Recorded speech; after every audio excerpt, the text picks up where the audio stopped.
po yung jacket na yan. Pag sinabi niya yung tatak na yan, pag nakita mo na yung logo, mahal po yan. Hinihiram lang namin. Pinagamit lang nung anak Kasi mo. pag sila 50% Sa kanila, off, eh, Sa minsan bata. may 70 pa. Yeah. Kaya, pero kaming regular, Diyos ko. May kilala kami, nagpapa-order kami. Isang taon bago kami ma-order. Kasi, Yung ano po, yung sa anak ko, may mga kumukuha rin sa kanya, may mga umu-order. Kasi may discount siya dahil Opo, siya may nagtatrabaho. sila. Kaya, hindi Ako kasi naman, kaya hindi ako bumibili niyan. Sayang lang sa akin. Bakit? Maano po ako, mabanasin ako. Meron Masyado. akong North Face, wala. Sayang lang. 400 bili ko, te. Hindi ko nagagamit. Init na init ako. Mahal po ba? Hindi naman sinasabi ng anak ko. Yan po pinakamahal. Kaya ano sinabi? Mahigit 1,000 ang isa. Tapos second, North Face, Columbia. Ito sa akin, Columbia medyo ano. Ako yung sa North Face lang, wala na. Kasi Mahihimatay kaya ako. pinasuko ng anak ko Ano, Sol, madali kang magsawa? Nainitan po ako. Hindi niya masyado nagagamit. Mainitin ang katawan niya, mabuti Kasi ka. mainit po. Kasi pagka na Talagang ano, palabok Canada yan to, sa lamig. sobrang warm. Ang akin nga, North Face pa lang eh. Talagang ano ko, grabe ang pawis ko. Ayun, mga pag nagbabas. Yeah, outside. Pero yung meron kang Pag sasakyan, merong ganito, Hindi na po hindi siya kailangan. ano, hindi ka masyadong mainit po kasi Ah, yan. po. Tapos yung North Face na Hindi ko saka pa po alam yung mga Columbia. gano'n. Basta kinuha ko lang ito sa lalagyan ng anak ko eh. Talaga yan. Basta kinuha ko lang sinuot ko. 40 mil sa Pilipinas. yeah, 1,000 po yung ganyan. Meron ko na mura, mga 900. Mura-mura pa yun. Mura pa yun. Mura yan ah. Sa Pilipinas, naka-aircon ka na, naka-electric fan ka pa eh. Ngayon daw po sa amin sobrang init. Sabi nga, bumabagyo daw, talagang init din. Opo, mainit. Kaya doon po lagi akong may sakit doon. Na bebertigo po ako sa sobrang init. Kami ngayon, kailangan namin magbukas ng heater kasi yung mga bata sa baba.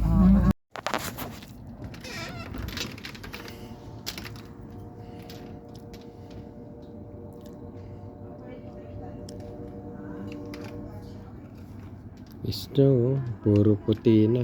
Tapos wala nang dahon ng mga halaman, mga puno. Ito na si Ate Chris. Oh. Madulas, so dahan-dahan. Diyan ka sa ano dumaan dito, wag sa semento. Ayan, madulas diyan.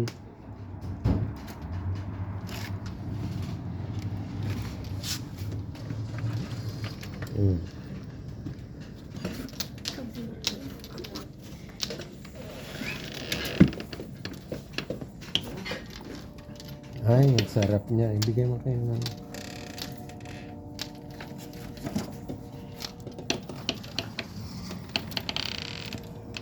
Puting-puti na yung kalsada.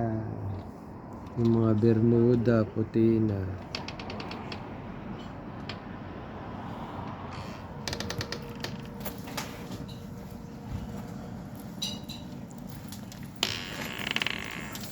Tatago muna ako sa loob. Lamig.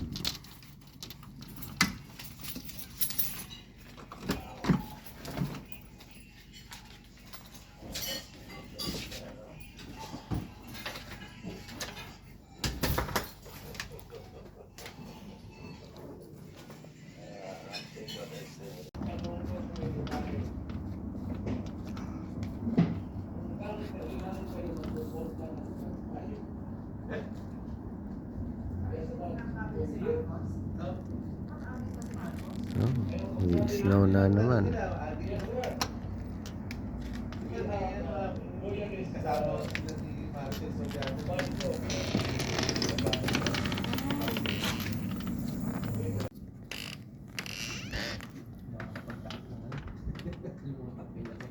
Yung sasakyan. Oh, ang dami na. Oh.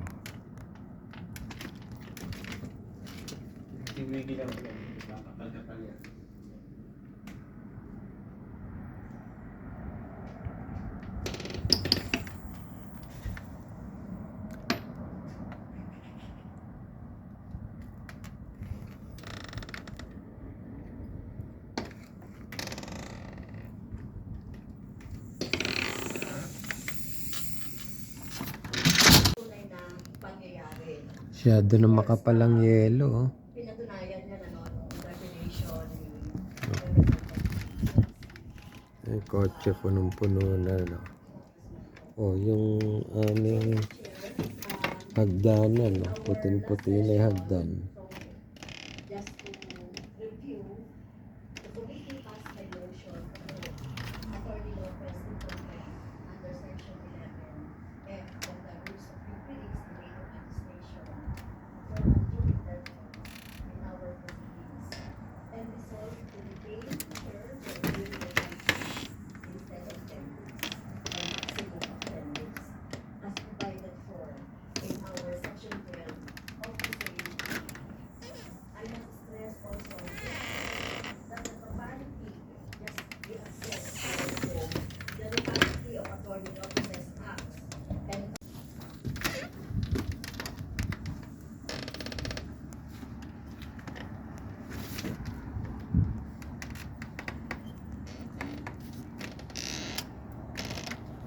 Si Casey, maglalakad na sa snow. Papasok na sa school. hindi siya maglagay ng taklob sa ulo. Labas mo ka ng konti, sundo mo lumabas ka ng konti.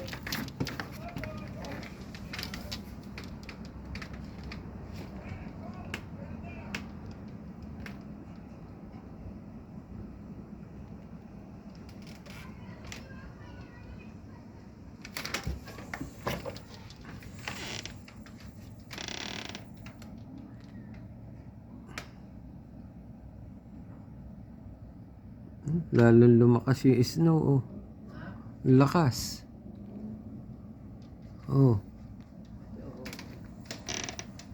Hmm?